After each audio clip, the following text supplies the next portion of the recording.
All right, so for this session, we thought the past day and a half or so, there's been a lot of great discussion on themes and frameworks. And I think what's so great about how this conference is organized is there's so many opportunities to network and meet your peers and learn from them, learn from one another. So our goal today is really to provide you with some shared experiences. And I think the little nuggets that you can take away from this experience and apply it to your institution is really the goal. Funding capital renewal, it's a challenge. We know there's a long list of priorities and not as much money to ever meet those priorities. So the goal is to really understand it's not one size fits all, but what can you take home with you? What are some unique different strategies that the three panelists will talk through today that you can apply back at home? And I think what you'll hear, there's some really non-traditional ways that they're getting creative with resources. And it's about understanding what opportunities are out there and how to really take ownership of them. So it's a great panel. There's a lot of different strategies that we're going to talk through, and we want to invite audience discussion and questions as well. So with that, we have the next 45 minutes or so to dive in. We'll let the panelists introduce themselves. Okay, good morning. I'm Bruce Nevel. I'm with Arizona State University, and I think once we get into it, one nugget which you may pull from our conversation today is how ASU ranks and scores deferred maintenance building renewal type projects.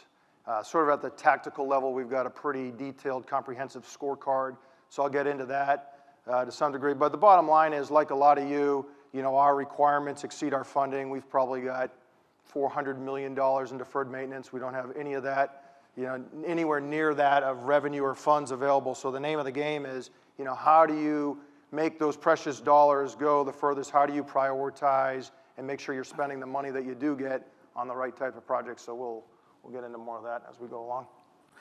Good morning. I'm John Dunnuck. I'm from Broward County, Broward College here. Welcome. You're in my backyard. Just a little bit, if you're not familiar, we have about 65,000 students. We started off as a community college, and about 9 years ago, the state of Florida and the college system started allowing four-year programs. So we've grown over that period of time. Similarly to what Bruce is talking about today, we're asked by the state to have tuition caps at the same time that they're not providing any state funding. And we're trying to find out unique ways of generating revenue here in this community. And we'll speak a little bit about the kind of the numerator-denominator approach that we've kind of taken at Broward College. Dave Kang, Vice Chancellor for Infrastructure and Sustainability at CU Boulder. Boulder is a R1 research university. Just a little bit of background, we have 35,000 students, about 1,100 acres, 370 buildings, and 12.5 million square feet of space. Our deferred maintenance backlog, as the state calculates it for the general fund, is roughly $650 million. But then we've done the math. In order to actually address that backlog as they calculated, the state we would have to come up with roughly $1.4 billion to actually get projects in place to address that. Over the last 10 years, we've done about $170 million a year on average for our capital program. So the money is there, and I think the question is, how do we best spend that money, and what's the best way to do that? And it's not just all new construction, and we're fundamentally changing the way we look at how we spend money for capital. I think there's some foundational things that have to be in place, and I think it reverberates throughout the conference. Number one, you have to be seen as a subject matter expertise. So if you want to get the money and have credibility, number one, they have to see you as the expert. Number two, they have to trust you, and you have to earn that trust. And so hopefully we can get into some of how we do that so that we can actually have effective programs. Great. Well, thanks for the introduction. There's a lot of different themes here that we'll dive into, but I think first, project prioritization. How many out here in the audience, just by a show of hands, feels really confident in how they prioritize their projects on an annual basis? Good, we got a couple of hands. That means you're all going to share with us as we go through the panel, right?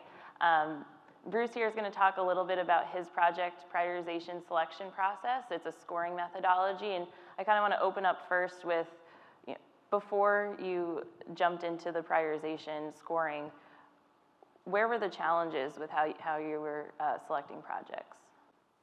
So, with a university the size of ASU, part of the challenge is, you've got lots of competing stakeholders out there. So, there's 26 million gross square feet, 100,000 students on a daily basis, which includes online as well. And so you've got the various colleges and various departments that are all competing for these dollars. So that was, one challenge of how do you, have some objective, transparent, process that everybody sort of understands and buys into, so you're not playing the politics game or something other than, a very objective methodology so that everyone can buy in on it. And talk us through a little bit, what was the process to get that started? What compromise or? Yeah. Well, I would say, it's just backing up a little bit. It's been a journey. It's been an iterative process. But, when it comes to large, holistic building renovations, that's a separate pot of money. We have a pot of money in Arizona called the Capital Infrastructure Fund. So that's $450 million that's been made available to ASU from the state that we can use. There's some leeway, but we use a lot of that towards holistic building renovations. But when it comes to smaller type projects, so there's really two buckets. There's bond money that we sell bonds every year, and that's somewhere around 15, 20 million. And then there's local funds, which is around 5 million that we apply towards deferred maintenance and building renewal. And so, once again, that's just a drop in the bucket towards what we would really need to spend to make a serious dent in our backlog. But the whole goal was to come up with a process that had full transparency, that everyone could understand, anybody could score it, they would all score it the same way. And so, it started out like that, and now we've sort of evolved to the point where there's 8 categories, and they're all sort of weighted by the relative importance. So the heaviest weighted category is life safety. So if there's a project that involves life safety or code compliance, that gets a weight of 5, and then the various scores within that category are 0, 3, 6, or 9, depending on where it ranks out. And then amongst the other 8 categories, there's mission impact, there's system equipment failure, there's energy efficiency, alignment with university goals, et cetera, all the way down to, something might have a weight of 1. But we realized early on that projects like elevators and roofs were not coming to the top unless they failed. And so we've now sort of evolved to the point where those particular categories, specifically elevators and roofs, we will allocate money right off the bat in the beginning of the fiscal year to do at least our worst roof project and some elevators. And then the scoring really applies to MEP structural type projects, which is the vast majority.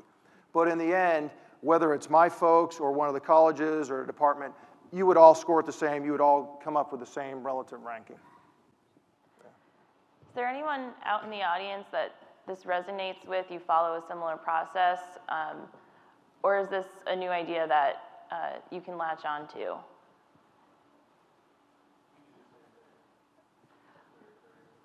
Okay. What types of factors are going into your scoring process? Mm-hmm.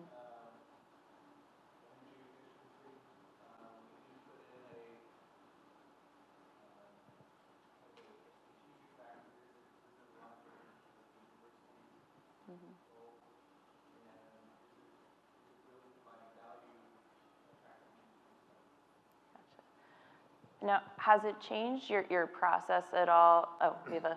Sorry, I just was going to add one of the other things, Bruce, that we had a similar issue where we knew certain projects weren't getting up high enough. One of them was bathroom renovations. It just never got high enough, and from a first impression standpoint, that was killing us. So we just blocked a set of money to do so many bathrooms a year. Yeah, we have a category. It's not weighted as heavy as life safety, but I think it's weighted a 2, which is basically impact. And the bottom line is you're spot on.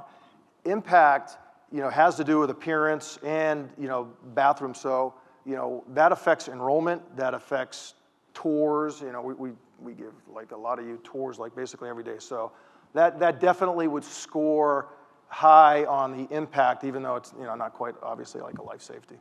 Yeah. So who is involved in that process for you as you're kind of influencing the strategic mission, the enrollment? Who's helping you create that as part of your scoring? So as far as the projects are generated from our building liaisons and our condition assessment program. So oodles of projects come in, more projects than we have funding for. And they can also come in from outside of FDM, obviously, from the colleges, et cetera, or EH&S, folks like that. But in the end, the committee that actually scores the projects, so we're a matrix organization. So for you NAVFACers out there, you'll appreciate this, but we have 6 business lines within FM, and then we have 4 campuses with site managers. And so it's a matrix organization. So those 6 directors, so it's like grounds, craft services, zero waste, outsourced, utilities, things like that, res life, they will all be voting members on the committee, and then the 4 site managers, and then my FM director. So there's an 11-person committee that scores these massive numbers of projects that come in. And how has this transparency changed maybe the process, the streamlining of it? Do you build new advocates now that you have that transparency? Yeah, so one of the things that is hyper important is making sure, every college has their parallel facilities organization. And there's other facilities folks that don't work for the central FDM. And so that really is, the crowd that you want to make sure you have full transparency. And there's probably, 150 of them across the university. And so this is shared with them throughout. And then with the final list, we share that with them, and we share that, across the university, that here's the ranking, here's the numbers, here's how they were scored, and then, you just snap the line wherever the funding ends. Yeah, but it's shared with everybody. Has it changed your structure of communication at all with the state? Not a whole lot. I mean, the state, they will only, well, first of all, the state will only approve $10 million and above. So they don't look at the local 4.5 million pot at all. But really all they're going to care about is the broad categories of what type of projects are you going to do with that infrastructure tranche is what we call it. And so they will never get into the specific project level, nor would I want them to, because it's a plan, and bear in mind that a plan is subject to change, and so that's how we'll start the fiscal year, and then on day 2, something will break, and you will have to respond to that, and so you're going to have to shift around the plan. But from the state's perspective, all they really care is, we're going to do life safety projects, we're going to do fire alarms, we're going to do roofs, we're going to do elevators. I'll open up to the other panelists on this topic. Have you, at your institutions, evolved your prioritization of projects at all? Yes, and I think you have to have a really holistic view of all of the requirements. So I don't know how many of you do first in, first out. The loudest voice gets the money, or whoever has the donor, right? So that may not be the best project that meets the needs of the university. So I think the first step is you have to have really a holistic view of all of the requirements in order to accurately to prioritize. And then, to Bruce's point, the transparency is critical. In our case, there's a lot of folks that want to be involved, and we don't have that right now, but we're building it. But there's going to be a lot of people who want to be involved in the different levels of prioritization. Smaller projects, nobody's going to care about us replacing the compressor, but they're going to care about which bathrooms get replaced or which classrooms that we go in. And so depending on the program, we're going to have to figure out what deans are involved so that at least there's transparency, right? Similar to Bruce, we start with the life safety with everything, and that's a big portion of our budget. Our challenge is I'm dealing with no state funding coming in for capital construction at all. $11 million of student generated on an annual basis. Half of it's in debt service payments already. And so we're dealing with the challenges of basically about $5.5 million, $6 million a year trying to figure out how we're going to handle the life safety aspect of it. And the funny thing is, restrooms were #1 of our students when we surveyed them, #1 in terms of renovations. So we peel $1 million of that off for restroom renovations because we have, basically facilities that are about 40 to 50 years old at this point in time. And then we also allocate a portion of it basically towards what you'd say impact from your end, which is things that are kind of flashy for the students that are trapped. There are things, we look at the retention of students and making sure, because we have a lot of part-time students who are also working, it's easy for them to take classes and then leave because work or other things in their day-to-day life. And so trying to build that sense of community at the college itself is part of where we're investing some of our resources. Great, thanks. I'll open up to the audience if there's any specific questions on the project scoring methodology, if we had any additional comments or experiences you want to share. Yes? I just was wondering what experience, so I know my own experience in terms of oversight of the use of the funds. In our case, we meet twice a year with the provost and the president and chief of staff to go through projects that are above a certain dollar amount and explain what the scope of the project is and how it got prioritized where it did. And I'm wondering if there are similar experiences with sort of oversight committees that you would point to in terms of how your project ranking process is working. So for Arizona State, we'll, at the beginning of each fiscal year, so we're 1 July through 30 June, like I'm sure a lot of folks. So when we get our first chunk there at the beginning of the fiscal year, for the local funds, the $4.5 million that we got, $3 million will go towards projects. So we'll use that ranking process that I described. The other $1.5 million is discretionary. And so that will get briefed, this committee will develop that list. It'll get briefed to me. I will brief our CFO, my boss. He'll, ask questions. There could be some shifting around, but generally he'll go with that recommendation. That gets briefed, to the facilities folks, at the sort of my counterparts at the colleges, if you will. Now, I'm not sure if the CFO shares that with the provost. He very well may. I'm not sure how much care factor there is for those. Those are basically under $100,000 projects. The bigger ones, that are bond funded, that are over $100,000, those are often 2-3 years in the makings. They get scored based on the same priorities, but they, certainly have more design development, programming involved, and that involves every level of the college, from the deans on down and the provost. For those large, those are like $2 million projects, $1 million projects, somewhere in that category. So that oftentimes gets generated by the colleges, so they're very involved with those, and they know when they get approved. Yeah. We have a capital governance process at CU Boulder for any project that's over $2 million, and it goes through essentially the CFO and the provost for approval. Then we also have the Board of Regents and then the state legislature for projects over $10 million. We can control $4.8 million. That's our funding for deferred maintenance, which is woefully inadequate. So we're actually trying to change how our facilities program is funded. So, I mentioned the $170 million that we've done in capital construction over the last 10 years on average, $170 million a year. Of that, $80 million has been general fund buildings. And so we're actually thinking about how do we actually proactively fund facilities requirements, right? So what we've done in the past is first in, first out, the loudest voice. We have a donor who wants to give money, and those are the projects that we pursue for various reasons.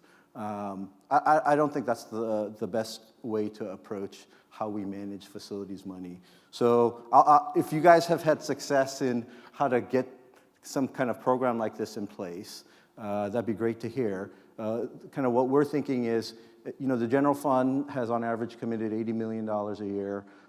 Let's set aside $60 million for capital renewal and construction, the large projects, say over $10 million. I'd like to get $20 million set aside for, say, the medium and small size projects, because I think you need to do both, right? I can't just do $80 million projects every year because I have 370 buildings on my campus, and every one of those buildings, other than the new ones, need the restrooms renovated and the classrooms need to be updated with technology. And so that's kind of what we're trying to build now, right? Is I'd like to have money set aside to focus on my historic structures. I need to do assessments. I need to make sure that the structure is sound. And this is not talking about whole house renovation. This is just to make the buildings that we have safe, right? So I need to set aside several $1 million every year to do that. I also need to set aside, probably like $1 million a year to do classrooms, to do restrooms, to do labs. I already know that the provost has $1 million set aside to do that, and he competes that with his researcher. We're going to try to see if we can manage that for him, so that we can kind of bring it into the program, so that it's part of our facilities program, right? Hardscape, landscape, common spaces that nobody knows who owns. So these are things that we need to take care of, and nobody thinks about it other than the facilities folks, and we don't have the money. So how do we set aside money to do that? But then it's not just how do we set aside money, what's the story that you tell that aligns with the mission, right? And so if you were in the master planning session yesterday and Purdue was putting up some of the visuals of kind of the community seating areas with the separate bike paths. So when you can articulate what that means and what we want to do as a campus, and I think that's a great example because hardscape you can do incrementally. You don't have to have $100 million to do it. You can do it in $100,000 tranches. That's how we want to sell our program, right? The methodology that we are bringing is transparent. We have a goal in mind that aligns with our strategic plan, that aligns with the campus master plan and vision. And here's the roadmap for us to get there. It supports research, it supports faculty, it supports our students, it supports our staff. And here's how much I need to do it. And it's still within the budget that you funded for capital. So we need to redirect those funds from new projects to maybe renovation, renewal projects. And here's how I'd like to split it up.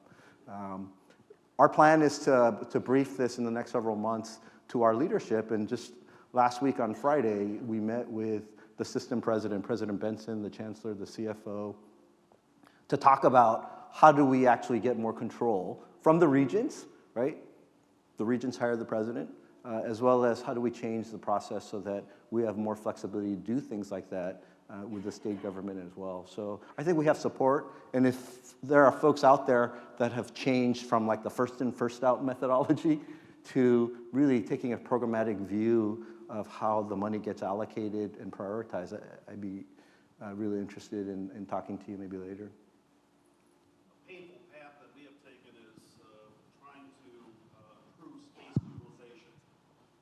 Very painful to get to that point, but the fact of the matter is that when we can consolidate some individuals' classrooms into our better buildings, we can take out the old dog, and I can reallocate those resources has been a small path and a small success at our campus. So I'm just curious, has anyone on the stage taken that path to consolidate? And I don't know what your secret sauce is for space utilization, but if you can get some small incremental gains, take out the old dog, and you have more resources for what you have left. Well, and I think perfectly to answer that question from my end of it, when I talk about it, the numerator and denominator, one of our approaches obviously is to add revenue generation, but the other one is the denominator side, which is space utilization. When we were looking at our spaces of classrooms to office space, for instance, we recognized that we were sitting on 28 to 30% of our total space as offices. And so how do we generate that and take that office space and reduce that number down to a 10 to 15% number, dealing with tenured faculty and dealing with those challenges there? We started by leading by example with administration, where we went to more shared workspace organizations. And one of the projects I'll talk about is our downtown project we're doing, but is looking exactly what you're talking about. We took a building that was a 3-story building, square footage wise, and through redesign, we added 148 seats of classroom space, only lost one office, just through better design when we went in and gutted the inside of the building, and that's where we were investing. So we've taken that approach of looking at the buildings that can be salvaged and letting the older buildings go and shrinking that footprint. And the other side of it too is scheduling. We recognize too that we centralize scheduling at the college because when it was decentralized and we had all of the challenges of the math department had their own building, the English department had their own building, if we started consolidating those things together and from a scheduling perspective, when I have nighttime courses, I could have them all in one building and I could shut down the HVAC in that building for the evening. Zone air conditioning, we moved all the offices to one floor. We're looking at moving all of our office space to one building. We're in a situation where we're mostly a Monday through Thursday program. Friday's very light, but yet office hours are held by faculty. When we have mixed-use buildings of offices with classrooms, we're air conditioning the whole facility. And so we've taken that aggressive approach of dealing with it, and it's painful.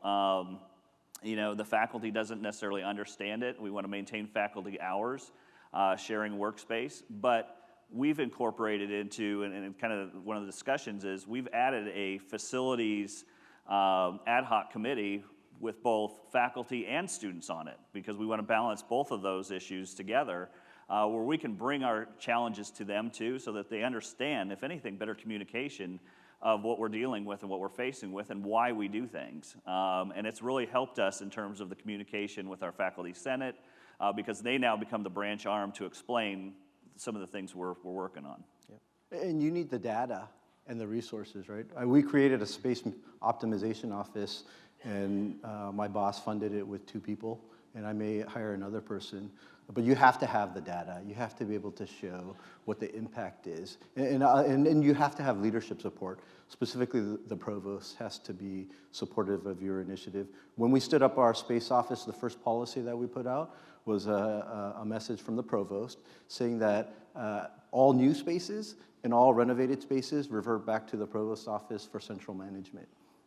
There was an uproar from all of the colleges, but that's the policy now. We just rolled out space standards, so we have a chart, right, that says if you are a vice chancellor, dean, or institute director, you get 150 square feet. If you are tenure track faculty member, you get anywhere from 75 square feet to 125 square feet. If you are I mean, we have it now, so it's not a discussion every time you meet with somebody. And where the provost comes in is he needs to provide top cover, right? And I'll give you a real example. We're doing an addition to our integrated physiology. At schematic design, it came in $9 million over budget. And so, you know, we go, okay, how do we bring it back into budget? Well, our planner and PMs were giving the PIs everything that they were asking for. I want my office adjacent to this, and I want the classrooms here. Wasn't optimal. But we couldn't do it because it was $9 million over budget. So we redesigned it.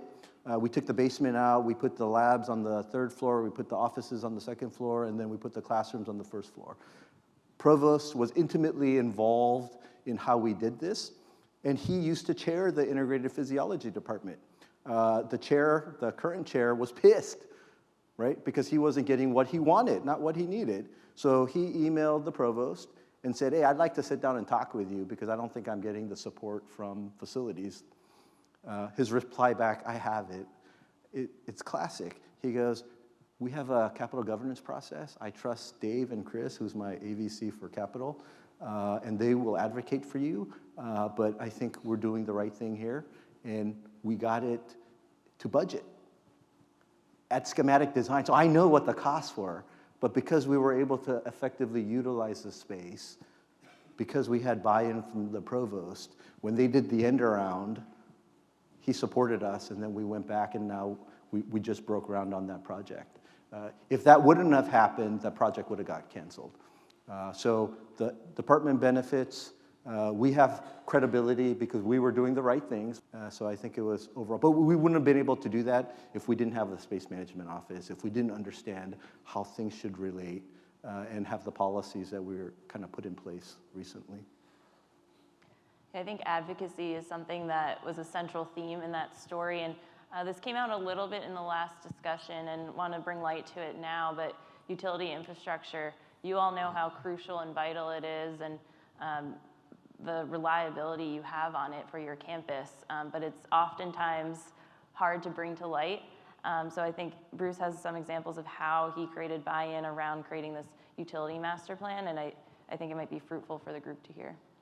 Yeah, so one of my recent battles, which I'm so glad that we actually ended up winning, and it was a lot more painful than I had first envisioned it to be, but in the end, we got approval to execute a $10 million utility master plan. And so this will cover the Tempe campus and our Polytechnic campus. But there's three things that are included in this utility master plan that are critical. One is we have over 81 miles of tunnels and underground utility systems with chilled water lines, steam lines, condensate lines, you name it. And as shocking as it might sound, we don't know where they are. We suspect they're under the ground somewhere just because we can't see them. But where exactly are they? And to that level of XYZ precision, we don't know. And you just cannot function like that. You've got to know where they're at. The other thing that, in the end, this master plan is going to do is assess the condition of these utilities. And then the third thing is we're going to be able to model capacity. So we can run what-if scenarios. What if I put a building here? Do I have adequate chilled water capacity from the plant? Do I have hydraulic capacity from the distribution system?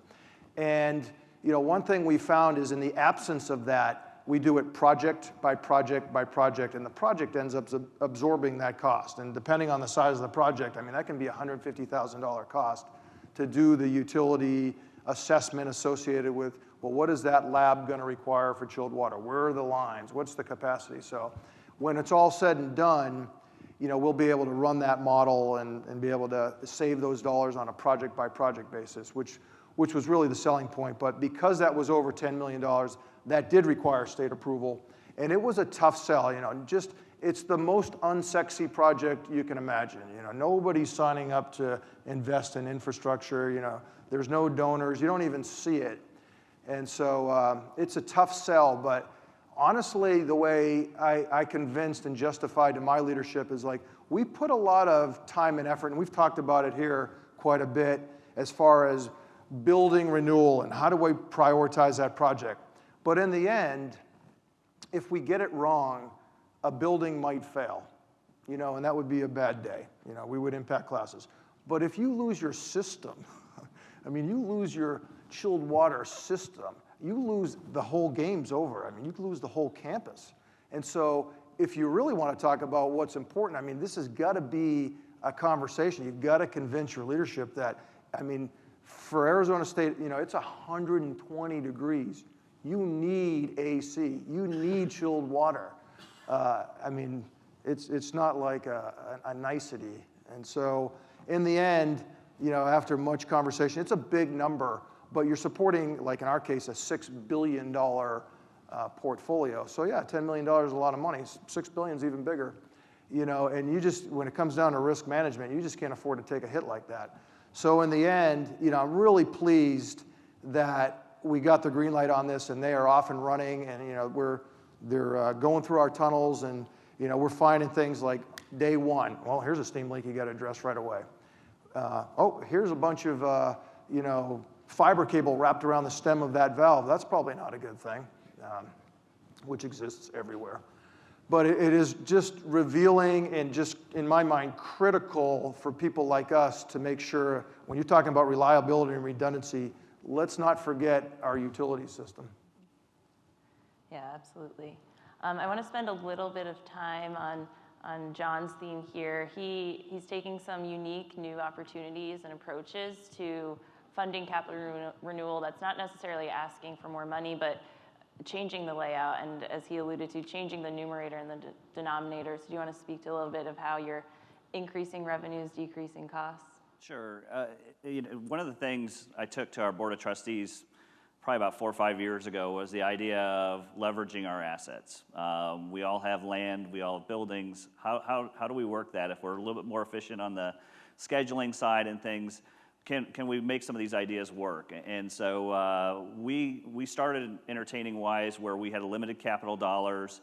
We wanted to build a center location in the southwest corner of Broward, in the Miramar location. We wanted to make sure we mitigated our downside and our risk in doing so, but we invested in a piece of property right off the I-75 corridor, which is a major interstate in the area, and instead of building the Capitol building ourselves, we entered into a P3 agreement where we leveraged the land asset. We also took the piece of property, it was on the same plat with the FBI. And so in terms of state law, the FBI, as federal government, they don't have to follow any local rule. We, as a state educational institution, don't have to follow the local zoning requirements either. We're self-permitting.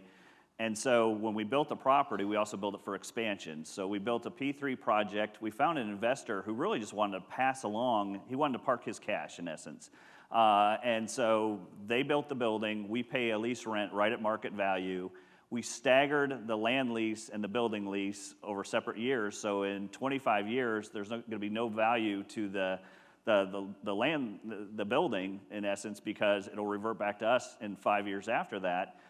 So we've basically got 100,000 square foot building that we're leasing back at market rent for the next 30 years. We brought in FIU as a partner to sublease with us. And we have development rights that we preserved because we redid the plat, and we preserved another 180,000 commercial square feet that we can expand on that property as well, and actually just straight rent that out. So those are the kind of things that, from a mitigation of adding classroom space, we went and did. Moving to our downtown location, if you're familiar with the area at all, Las Olas Boulevard is probably like the Fifth Avenue of New York for the city of Fort Lauderdale. And we were sitting on an acre of property downtown that we had one building was ours, another building was FAU's building, but it was on our land. We actually convinced FAU to vacate their building and allow us to put it out for a solicitation. We went through a full planning process. We valued the land somewhere around $24 million. And we went out on the street to see what we could get. We got 3 outstanding proposals, all for future high-rises. If you've been to the city, you recognize they're building 5,000 units right now in the downtown area. And so we ended up leveraging that piece of property for $2 million a year for the next 99 years through a ground lease. We had to work closely with the state of Florida to make sure everything was okay. We're a little bit different than our university system. In the university system, the state owns the land. In the college system, we actually own our own land.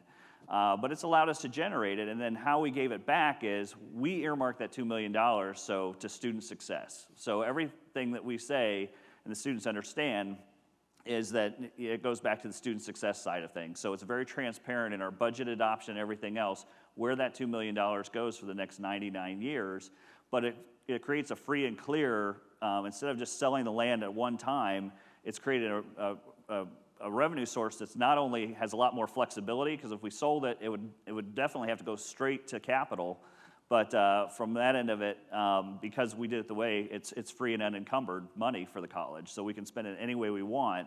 And so we're reinvesting some of it back into the capital program, some into student success programs, but it's been a very positive experience. Now we're moving and shifting that. We have 3 campuses here in the county, and we're shifting that as well, and we're working with outside consultants on taking, basically looking at highest and best uses and compatibility with the college. But we're going to take that model and shift it to our campus locations, and we talked about assisted living. We're looking at assisted living on one of our campuses, mixed-use development on another. Amenities that'll keep the students on our campuses longer. We do not have housing. We're dabbling in the idea of having housing, but I'm not sure we're there yet. But those are the kind of things that we're looking at. And then with some of these buildings that are older, figuring out where there's corporations and other people who are looking for space. We brought in our children's theater program here for the entire county. We brought them onto our campus, and by reallocating and giving them theater space on our campus, A, we've created a pipeline for future kids in this community to learn more about Broward College and potentially be future students. But B, by moving the arts program ours to another campus, we actually freed up our biggest auditorium that now we can lease out. That seats about 1,200 people, and it's a great stage area that we renovated. Now it becomes a leasing opportunity for us. And so those are the kind of things that we're looking at. And we've generated approximately about $4 million on an annual basis just by looking at these revenue streams. And what made now the time to take on these new opportunities? Because they're very creative, very unique. what made this time the right time to take those on? Necessity. I think I mentioned before that we're dealing with a growing deferred maintenance cost of, we're, not to the level of some of the bigger universities here, but we're at over $100 million and growing, and when you only have $5.5 million of net revenue coming in on an annual basis, it's just, the scale of it is causing us to have to look at these things. And we have a board that's very entrepreneurial. We're fortunate in that respect that they get it from a business perspective, what we're trying to do, and they support it wholeheartedly. The key for us is to have a good planning process to everything. Some of these initiatives, the one in downtown, started 5 years ago where we started moving out. We had administration in our highest valued property. We had the back of the house human resources IT department sitting in that property. We had to relocate them first in that process. We had to convince FAU to walk away from a building on a lease. And so those are the kind of things, take a lot of planning process. We bring in outside consultants. We work with KPMG pretty closely on all these deals. So we have that third-party validation with all the deals that we're working. And with every structure, our attorneys, we try to mitigate the downside as well. Absolutely. Are there any questions so far out in the audience? I want to take a pause. We kind of covered a lot of different areas at this point, but any initial thoughts or questions that we have for the panelists? Yep. Just want to give you the microphone. On the utilities master plan, if you have that in place, will you be able to basically build utilities expansion into your individual capital projects so that, for example, you don't have to build the whole loop at once, but you can build it a piece at a time if you know you need it? So will they accept incorporating that additional 8-inch pipe instead of a 4-inch pipe into your capital project to basically complete your loop? Yeah, so with the modeling capability, let's just take a new research building. Typically in the absence of that, the architect and the contract team, they would have to run their calculations, figure out, okay, where is the nearest utility? What size line do we need? Do you have the capacity to push us that steam or that chilled water, whatever it is? Now, that will be provided to them. So each project will have that savings, if you will, from a modeling perspective, because it's already available. It's going to be provided. I don't know if that answers the question. I was just wondering if you can upsize, knowing what your future looks like, and put it into your current projects.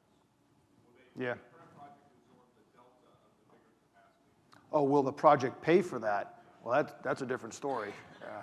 Yeah, I would say probably not. I mean, if it's going to support some future project and you're putting something over here, that only needs 6-inch, but eventually you're going to put one here, so you better pull an 8-inch now.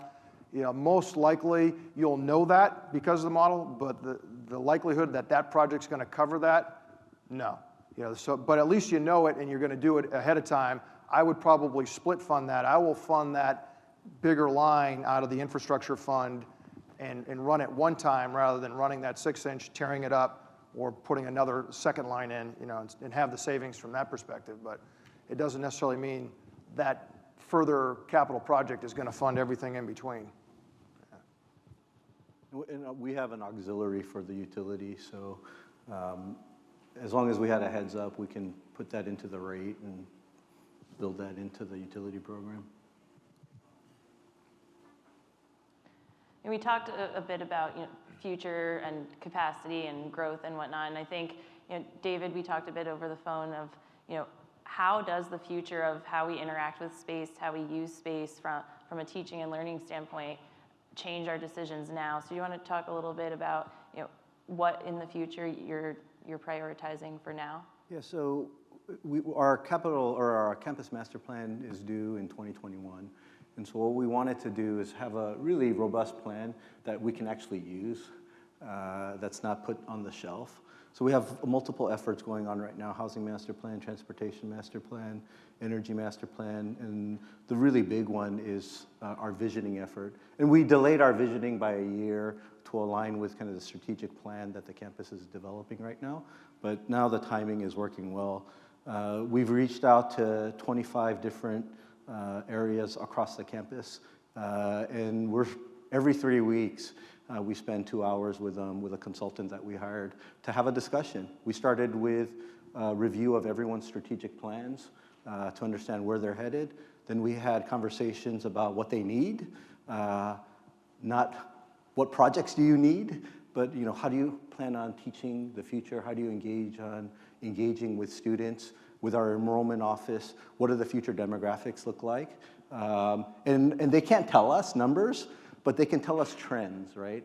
They can say that in the future, it'll be probably non-traditional students, higher penetration of first generation and low income.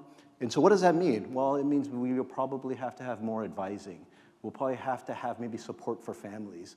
And so we're gathering this information, not knowing what the future is going to be, but maybe what the future could be. And then what we're trying to do at the end of the day is create a tool that will help us make decisions as the future evolves, right? As we see the trends happening, as we see changes in demographics, we can incorporate what we think are those facility needs with those changing needs, whether it's research or student demographics or other things, so that we can actually plan effectively for the projects that we do, whether it's renovation or large capital construction. And our philosophy is we need to align the needs of today with the needs of tomorrow, so that every bathroom project, every hardscape project aligns to a future vision, and it's not just a project that we're doing, right? Because we may be making bad decisions, whether it's with design or location. So those are the fundamental questions that we're asking. But it's a conversation that we're having, and we're very clear. We're not, directing pedagogy. We're not telling you how to teach. We want to understand how you plan to teach. What is the future of education?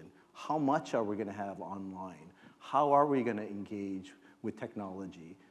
And so that we can understand how we support you from a facilities perspective. And it's really hard for non-facilities people to think in those terms. And I'll give you an example. Our arts and sciences dean, they have about 60% of the university, said, we want to be more collaborative. We want collaborative spaces. And so we asked them, well, how do you plan on collaborating? And then there was silence, right? I mean, they didn't know what that meant, right? Because that's not what they're used to. They're used to the 100-year-old building with their offices, with the closed doors. And so they have this aspiration to be collaborative, but they don't know what that means. And so what we're doing now in what we call our scenario planning phase is we broke up all of the different 25 units, all of the colleges, all the deans, and we mixed them into different units that we thought they might be interested in, whether it's future demographics or research or pedagogy. And then we have these groups of 25 people in 6 different themes, and they're talking about what collaboration means. They're talking about how the Research Institute can work with student affairs and what that means. They're talking about advising, and we're not the experts in that, but we're facilitating that conversation so that we can get the nuggets that we need in order to adequately plan our facilities for a future that we don't know. Great, thanks. That sums it up really well, and we have 35 seconds left. But just in summary, everyone here in this room is a leader at their institution, and I think you all do a tremendous job of connecting the technical and the tactical to the strategic vision.